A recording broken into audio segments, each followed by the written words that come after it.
পানি ছাড়া এই মাংসটা রান্না করব। আর মাংসগুলো হবে নরম এবং তুলতুলে, আর খেতেও অনেকটা বেশি মজার। চলুন দেখে নিই রেসিপিটি। প্রথমে এখানে নিয়েছি হাড় ছাড়া গরুর মাংস। তারপরে এখানে দিয়ে দেব 2টি বোম্বাই মরিচ, আর এই মরিচটা অবশ্যই দিতে হবে।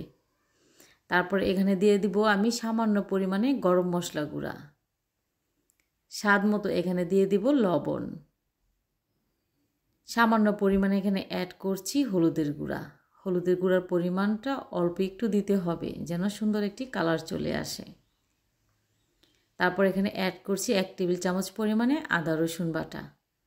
আদা রসুন বাটাটা 1 টেবিল চামচ পরিমাণ দিলেই হবে, বেশি দেওয়ার প্রয়োজন নেই। সবগুলো উপকরণ খুব ভালো করে মাখিয়ে নিচ্ছি যেন মাংসের সাথে মশলাগুলো খুব ভালোভাবে লেগে যায়। আপনারা দেখেই বুঝতে পাচ্ছেন যে আমি এখানে অল্প অল্প মশলা অ্যাড করেছি। তারপর এখানে গরুর চর্বি, সয়াবিন তেল আর ঘি একসাথে করে আমি জাল করে গরম করে নিয়েছি। নেওয়ার পর মাংসের মধ্যে দিয়ে তারপরে নাড়াচাড়া করে মিশিয়ে নিয়েছি। নিয়ে চুলাতে এখন বসিয়ে দিয়েছি। ঢাকনা দিয়ে ঢেকে তারপরে রান্না করব। যখন এরকম বলক চলে আসবে ঢাকনাটা তুলে একটু নাড়াচাড়া করে নিতে হবে। মাংসগুলো একটু উল্টে পাল্টে নাড়াচাড়া করে নিতে হবে। তো এরই মাঝে কয়েকবারই আমি ঢাকনাটা ঢেকে দিয়ে তারপরে নাড়াচাড়া করে নিয়েছিলাম।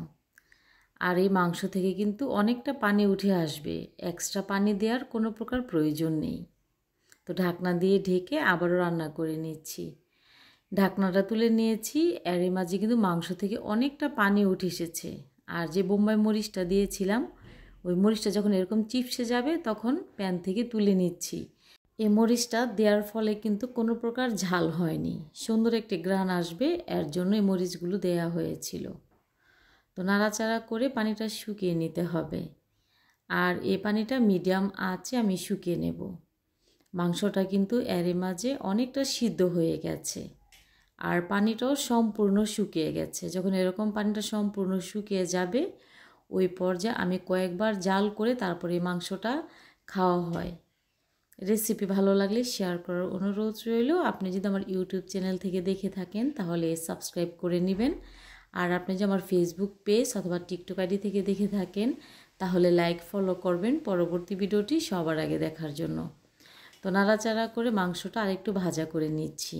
আর এই মাংসটা 2-1টা জাল দেওয়ার পর হাতে নিয়ে খেতে খুবই ভালো লাগে। অথবা আপনারা গরম ভাত বা পান্তা ভাত বা এই মাংসটা ছেঁচে আপনারা ভুনা করতে পারেন। এই মাংসটা কিন্তু এমনিতে আলু দিয়ে রান্না করলেও খেতে ভালো লাগে, তবে এই মাংসটা আমি বেশিরভাগই হাতে নিয়ে খেতে বেশি পছন্দ করি। আপনারা যেভাবে ইচ্ছে সেভাবেই খেতে পারবেন, অথবা এরকম মাংসটা ছেঁচে তারপরে ভর্তা তৈরি করতে পারেন। অলরেডি আমি আমার রিল ভিডিওতে একটি ভর্তার রেসিপি আপনাদের মাঝে শেয়ার করেছিলাম।